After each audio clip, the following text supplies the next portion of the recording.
Oh dear. It's raining like cats and dogs, but that won't stop me showing you how to find the OBD2 port in a Vauxhall Corsa D. Welcome to Car Spy TV.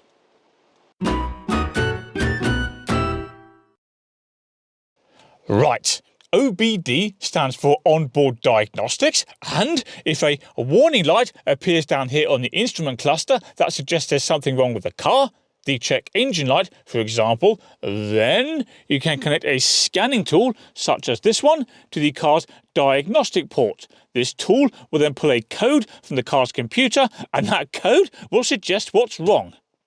Useful, eh?